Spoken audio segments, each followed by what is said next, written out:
Yes guys, welcome back to the Fantasy Football Fix YouTube channel. My name is FPL Nacho, and in this video I'm going to be revealing my current FPL draft.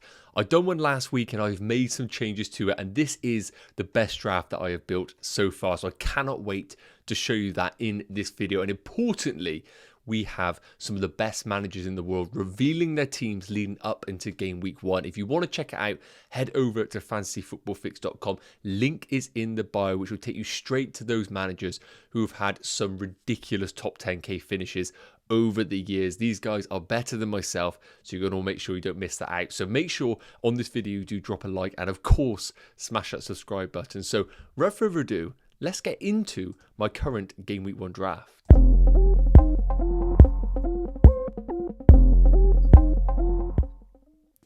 Okay guys, so I am currently going for the 3-5-2 formations. I really do think it is the optimal formation for you ahead of game week 1. I've seen a few of 4-5-1. I like it. You can really go big on the defense and the midfield, but realistically, you have no flexibility with that team. And if any sort of other forward emerges as a great option, you are going to be struggling in those opening game weeks. I think the 3-5-2 caters towards the value midfielders. You can have a powerful 3 in defence, and importantly, go for that combination of a premium in Haaland alongside a mid-price forward. So I am all for the 3-5-2 formation. So kicking off in goal, I'm currently leaning towards Man United's Onana. Now, in my previous draft, I was discussing about going for a 4.5 million option in Flecken. However, at the time I'm recording right now, there isn't any 4.5 million goalkeeper that is really standing up as the obvious choice. Now, Brighton in the opening 3 fixtures have fantastic games from a defensive perspective, in particular in game weeks 1 and 3.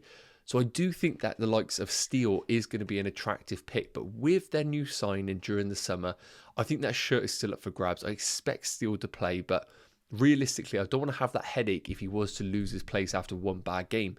And also, after game week 3, Brighton's fixtures are really poor. And I don't know if I want Steele beyond that point, whereas Onana's fixtures are, I would say, mixed, but he is playing for a team that had the most clean sheets of last season. And I actually do think they are going to be a strong team going into this year. Now, looking at Man United's fixtures, they have that brilliant game week 1 at home against Wolves, and in game week 3 as well at home against Nottingham Forest. So them two in particular, I really think having an investment in the Man United defence is going to be quite essential. Onana's ownership is around 20% and Luke Shaw's is around 30% as well. So a lot of managers will have some sort of Man United defensive coverage. And I'm currently leaning towards Onana right now.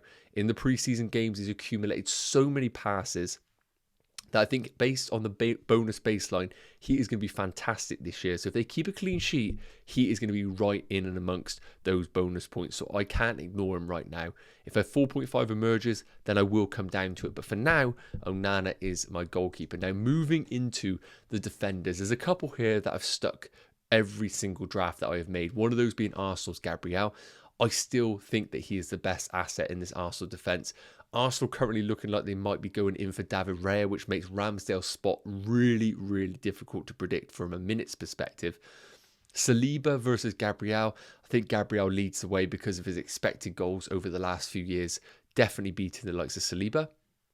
And also the likes of Zinchenko, Ben White. I just think they're a little bit of either a rotation risk or an injury worry. So Gabriel, with those Arsenal fixtures, I think it's a really safe bet for our teams. Estupiñán as well. I think the Brighton fixtures in the first 3 are fantastic, and Estupiñán's one of those players that has that really high ceiling where he can not only get clean sheets, but those attacking returns as well. He feels like one of the rare defenders that can actually accumulate double-digit returns in those opening 3 game weeks. But it is worth noting, after game week 3, Brighton's fixtures start to slowly turn, Newcastle at home and Man United away. So I think that's going to be an opportunity maybe to move away from the Brighton defence around that sort of period. Now, the last defender in my starting lineup is John Stones, a new player to my current FPL draft. At 5.5 million, he's currently the most expensive of my defenders, but I think he is going to justify it. We have to remember, Man City are still one of the best teams in the league, and John Stones is occupying this out of position midfield role where we are seeing him actually be part of some attacking phases, picking up a goal already in pre-season. Now, is he going to be as attacking as the likes of Ben Chilwell at the same price? I don't think so. And Ben Chilwell is definitely someone on my radar right now and could be the one to replace John Stones in the team. But Right now, I want to target good teams who I know are going to be consistent with fantastic fixtures. And John Stones at Man City, with these amazing fixtures that they have, ticks all of those boxes. Whereas Chelsea, still a little bit of uncertainty whether they are going to be a solid team without a centre defensive mid right now. So John Stones is my third defender, and I'm really happy with how that defence is looking as a whole. Got ownership in all of the big teams, and I'm not spending too much in that department. Now, you will notice no Trent Alexander-Arnold. I just can't justify putting him in the team right now because it's very much a case of Trent plus a 6.5 million midfielder, or some of these fantastic 5.5 million defenders and the likes of a Bruno Fernandes. And I'm leaning towards that second combo that I mentioned in my teams. Now, moving into the midfielders, there's a couple of players that I think are just locked into my draft regardless. The only way they'll come out is for injury, and that is going to be Rashford of Man United and Saka of Arsenal. Rashford, I'm hoping he's going to be on penalties. That just really enhances him as that Man United option. But looking at his numbers from last season, he was the obvious goal threat in that Man United team. And I want the player that is going to be the main goal threat. Now, of course, with the new signing of Højbjerg, I believe that's his name, of Man United, we still don't have a price and we don't know how he's going to integrate into that Man United team. But right now, I think Rashford is going to be benefiting with or without him in the team. And I think actually having a focal point in this Man United team might just even create more space for Rashford. And I think at 9 million as well, I'd rather go to the 9 million price point, meaning that I can come down to pretty much any other midfielder in the game, apart from Mo Salah, of course. Now, you'll see I've gone for the Man United double up with Bruno Fernandes at 8.5. Man United at home against Wolves in Game Week 1 and Forest in Game Week 3 just feels like a fantastic opportunity for these sort of midfielders to really prove their FPL value and deliver some attacking returns. And I really feel comfortable going for these two in my team. Again, at that kind of top price bracket, I can come down to any other options if other options emerge. Saka, as well, as I mentioned, being on penalties in that Arsenal team and the fixtures as being a joke. Home games against Forest, Fulham. I even think Man United and Spurs aren't bad fixtures at all at the Emirates. So Saka's fixtures are great. And I think he is the golden boy in this Arsenal team still. So I'm more than happy with Bukayo Saka in this team. Now, a player that has emerged into my team, and I'm really liking the look of him, is Phil Foden. Now, in pre-season, he's been in good form, picking up a couple of assists. But the big question mark about him is he going to get guaranteed game time, and what kind of position is he going to take up? We've seen him take up Grealish's role in the left of a front three, but we've also seen him play in the left-sided midfield role, that high 8 position that we saw Gundogan take up. And he's picked up some really interesting positions during pre-season. Now, if he takes up that role, I think Phil Foden at 7.5 is an absolute lock into our FPL drafts. And the main reason being is because if Man City do well over these amazing fixtures that they have, the likes of Sheffield United, Fulham, West Ham and Forest in the opening 6 games, if you just have Haaland, you might as well not even watch the Man City games, because whatever happens in that game, you're benefiting from none of it because Haaland is so highly owned. So you need another attacking option in your team to actually benefit from any sort of Man City result. And I think Phil Foden is that man if we are going to go down that avenue at a 7.5. Unbelievable value.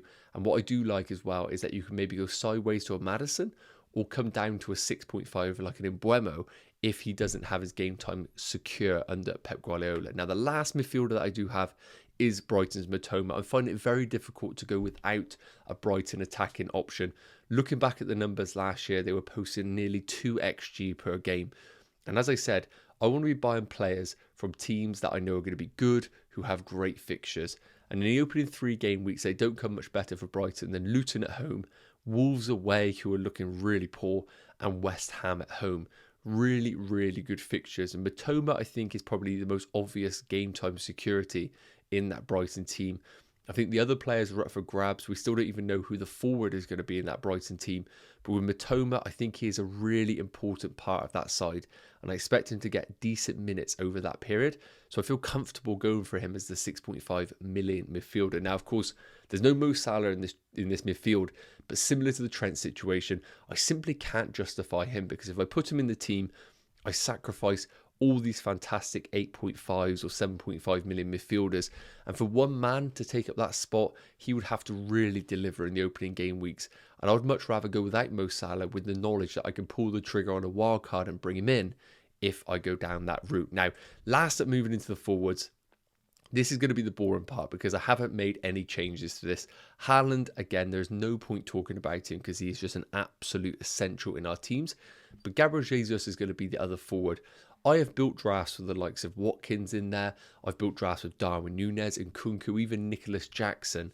But it always comes back to Gabriel Jesus. Now, in other drafts, I've had Martinelli in my midfield and it's looked really well balanced.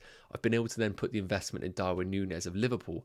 But right now, I do think, honestly, Darwin Núñez could be the value forward, but I just can't sit here and confidently tell you that he's going to get guaranteed game time in those opening game weeks. And realistically, you're only really going for Darwin Núñez because of that amazing game week 2 fixture at home against Bournemouth. So if he wasn't even to play that game and someone like a Diego Jota or a Gakpo got the significant minutes, you're going to be so frustrated that you've missed out on players like Gabriel Jesus or Watkins that you know are playing week in, week out for their respective teams. And right now, I think I'll just rather go for the safe players in the opening game weeks, knowing that once again, I can use a wildcard or my free transfers to go to the more differential forwards that may have hit the ground running. I don't feel like I need to be the first manager to go for those players. So that is how my starting 11 is looking. And this is how the bench. 4 million Areola looks like the best option as your backup goalkeeper. Colwell of Chelsea is my Chelsea coverage. And I think he is, to start the season, the best 4.5 million. Badiashile will be out for the opening part of the season, and Chelsea have signed a new centre-back, but it is expected that he will be a right-sided centre-back and it won't influence his Levi Colwell's minutes. So I think that's really good for Colwell, and we know the fixtures in game week 2 and beyond are fantastic. So I think if you're not going Ben Chilwell, it's obvious to go for Colwell at 4.5, and you know you can bring him in game week 3 if you want to target those great home fixtures.